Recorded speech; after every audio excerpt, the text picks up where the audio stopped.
Hi, Jason Tako. We're going to work on this beautiful mountain scene here. I'm near the Hoback River in Wyoming, western Wyoming, south of Jackson. Colors on my palette: titanium white, cadmium yellow light. It's probably more cadmium lemon, a little bit of cadmium orange, don't know if we'll use that. Yellow ochre, Venetian red, transparent red oxide, alizarin crimson permanent, ultramarine blue, cobalt blue, and viridian, and over here some Gamlen's Portland gray warm. So I'd start by trying to make this scene a bit interesting. I'm going to do a little block in. If they happen to be watching this on YouTube, I don't post a lot on YouTube to the public nowadays, but do you happen to be watching, if I do post this one, do me a favor and give me a like, thumbs up, whatever. It'd be awesome if you could, to keep the algorithms happy. And if you're watching this on a private link, accessible only through Patreon, in which case you're going to see the full video. If you have any comments or questions, if you could just post them in the Patreon portal, in the Patreon platform, and not in the YouTube platform, that'd be great, because then I'll know that you're a Patreon member asking a question, and of course I give those a bit higher priority since you're supporting me. And if you want to become a Patreon member, if you're watching this on YouTube, click on the link below. $5 a month. At least that's what I'm charging right now. And I usually post about 2 videos a month. So it's kind of hazy here. They've been dealing with some wildfires, which makes it a little bit challenging. I was on my way to Grand Teton National Park, and seems kind of hazy over there. Seems kind of hazy everywhere. So I decided to stop here. So I'm going to borrow different elements from this overall scene. What you're seeing in the reference photo is just a small part, of course, of the big wide world that we have access to here. So I'm going to change in the shape of the hill a little bit to make it a bit more interesting. And I'm going to make the trees in the foreground a bit smaller than what they really are. I need to get a better brush. I'm going to switch to an ivory long flat.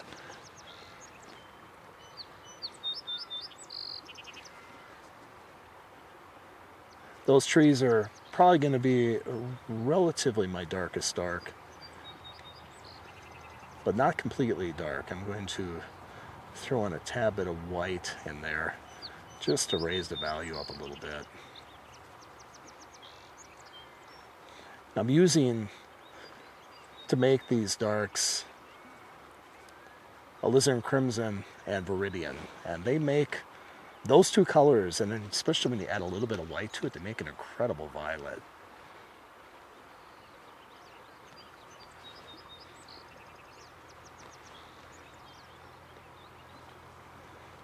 Gonna throw in a bit more viridian in there.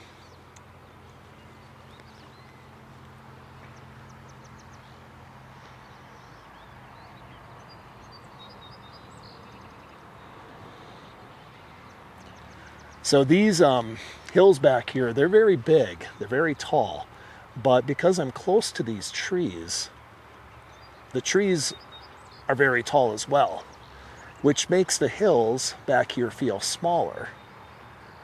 So I'm going to shrink these trees down. I can do that because what if I stepped further back? Now I'm at a good vantage point to paint, because if I step further back where these trees will be small, I'd probably be in the road. Plus, there is a river here. I don't know if I'm going to incorporate the river or not, but I wanted to get close enough to add that in if I decide to do that.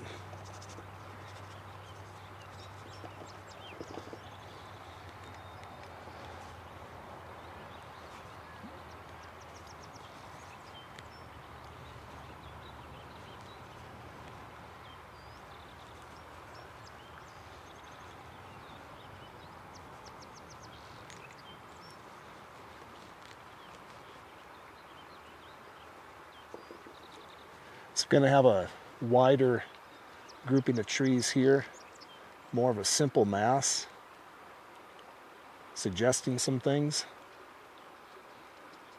and then have it thin out as we come out here.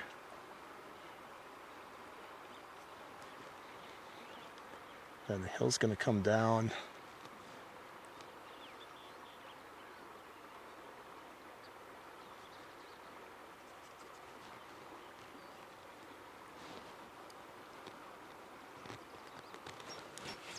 Let's warm things up a little bit as we get into the shadows of the foreground shrubs, which I guess I'll put those right in here.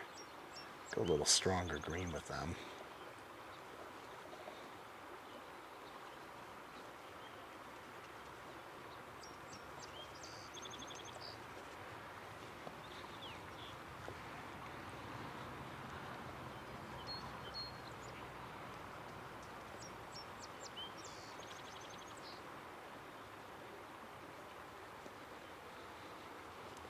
Push these a little further back.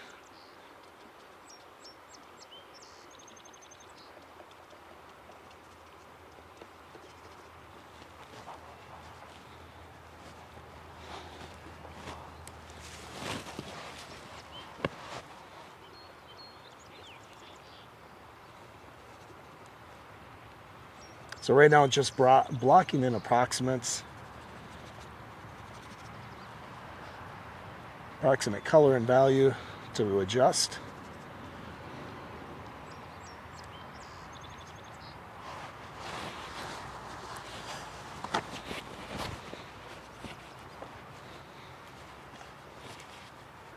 And I want to work a bit fast to cover up this canvas.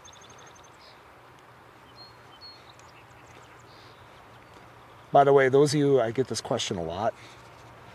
You know, why do I have tape on here? Why do I, what am I painting on? Just painting on a sheet of oil prime linen that I taped down onto a masonite panel.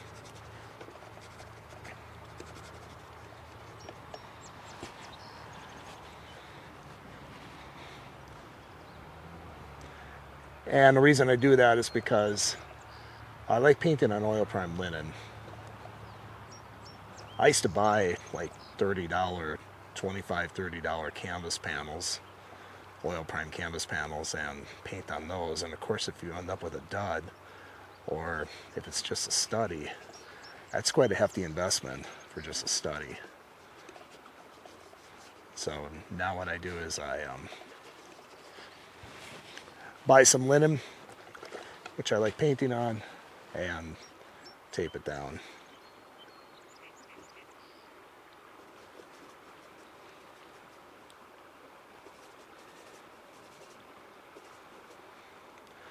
So a lot of these colors are kind of hard to figure out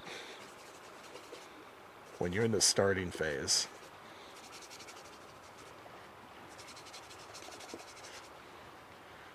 I tend to focus a little more on value, but I just get some approximate things laid down. Try to identify my lightest light, my darkest dark. My darkest dark is actually probably going to be in here. Let's get that in right away.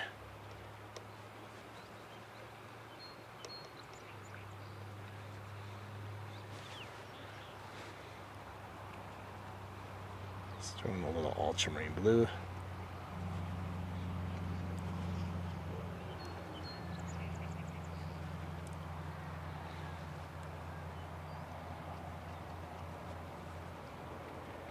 Other question somebody might ask is, what kind of medium am I using? I'm not using a medium, I'm just using a solvent.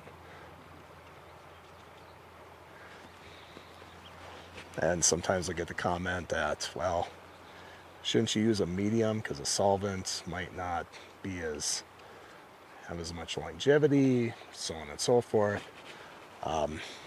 Perhaps, but these paintings are not meant for the marketplace. These paintings are meant for my own personal study. And I'm using, decent oil paint, but if some of these paintings fall apart, you know, 150 years after I'm dead, I'm really not concerned about it.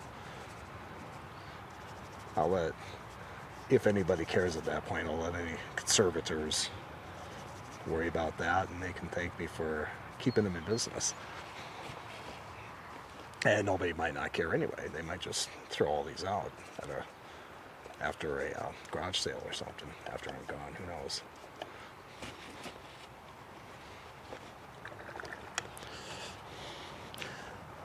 I used to obsess over that with my plein air studies, like, oh, I got to make sure that they're totally archival and this and that. And then it's like, I look at ones I did like 15 years ago, and I'm like, dang, what was I worried about?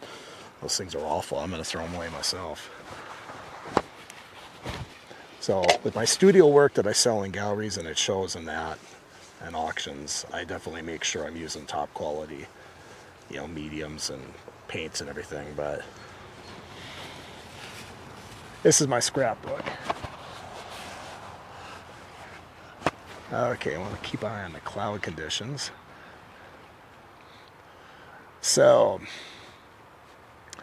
let's start to block in some of these ambiguous shadows in here. First, so I'm going to do something I like to do when dealing with a lot of foliage.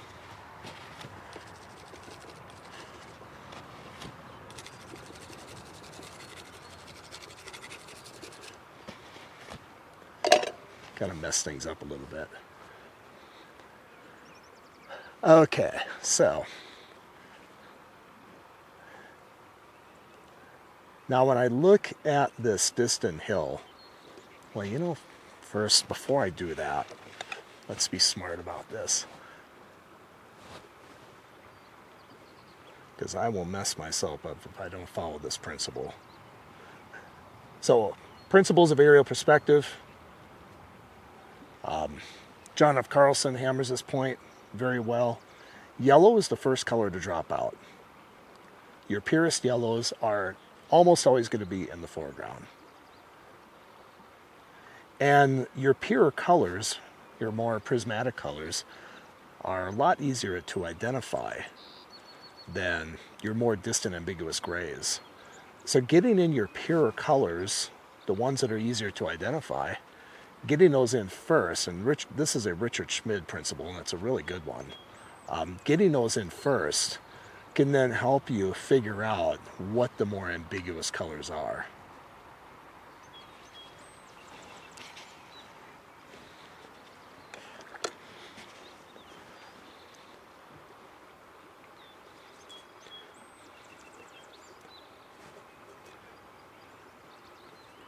That's kind of why my approach is more of a work from I'll do kind of a rough block in of approximates from the back to the front, at times, not always.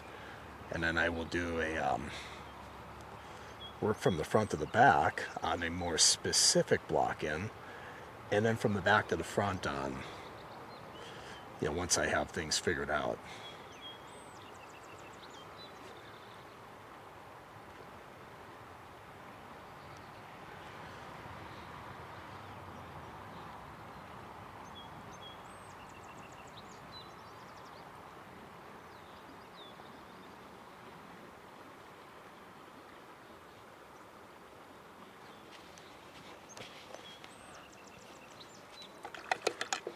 Keep it thin.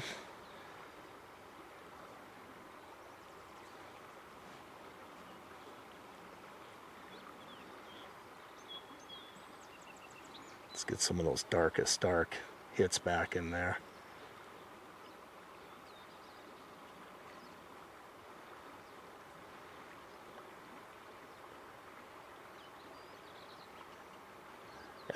At this stage, I don't worry about fancy stuff or trying to get, you know, paint little textures and detail and patterns and that. I'm just after color and value relationships.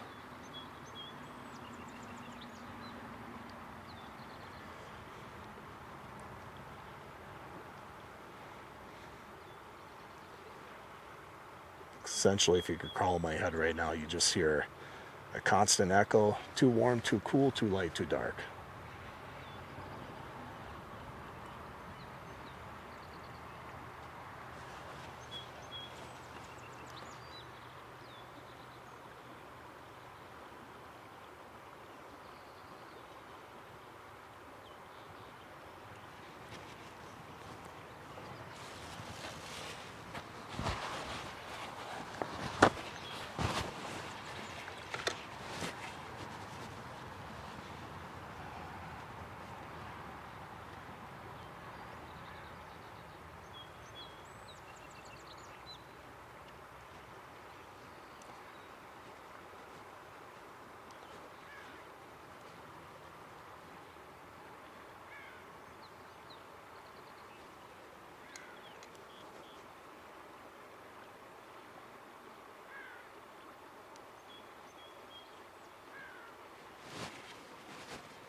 I definitely will need to replenish my Viridian, but I'm going to try to get around it.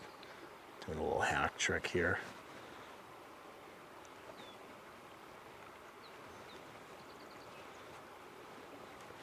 The light changes really fast out here in these hills.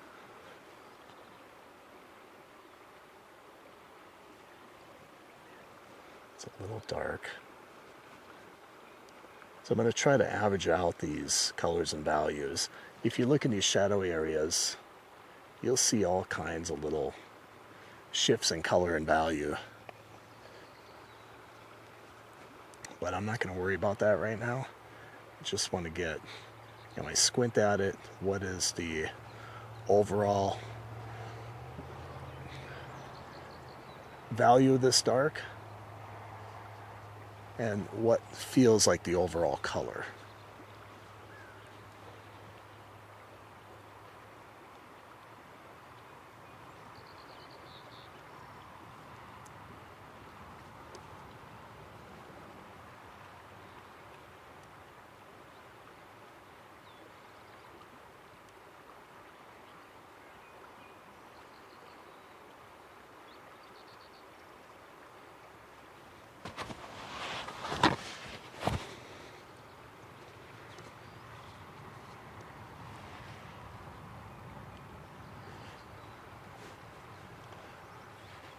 Put in just a little bit of variation in these shadows, not much.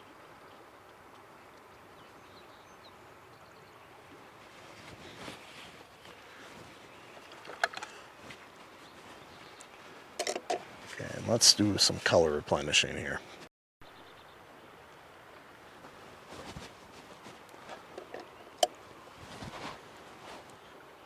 Okay, got some more Viridian.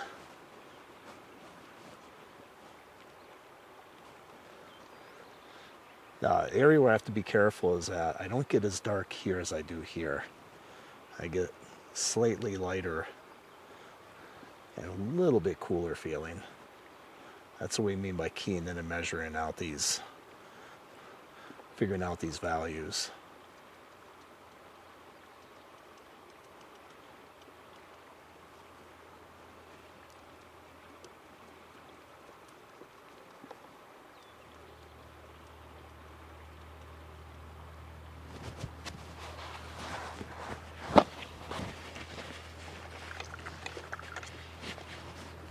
Now, just for pure reference, I'm going to put in a little bit of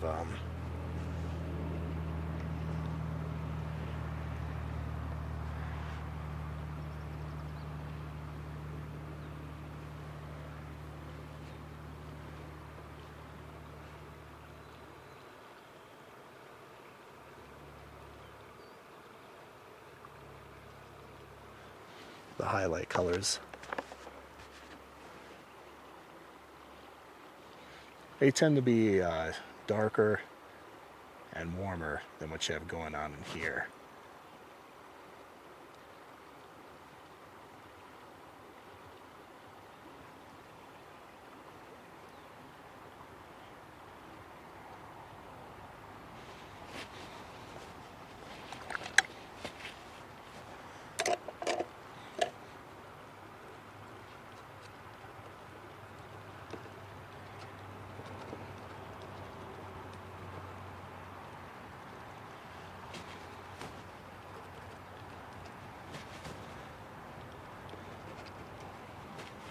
Let's again do some scraping.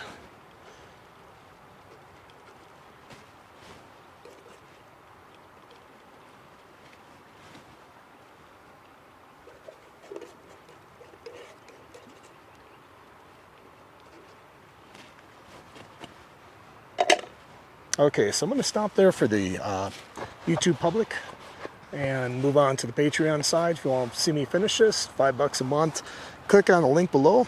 Hopefully we'll see you on the other side. Thanks for watching.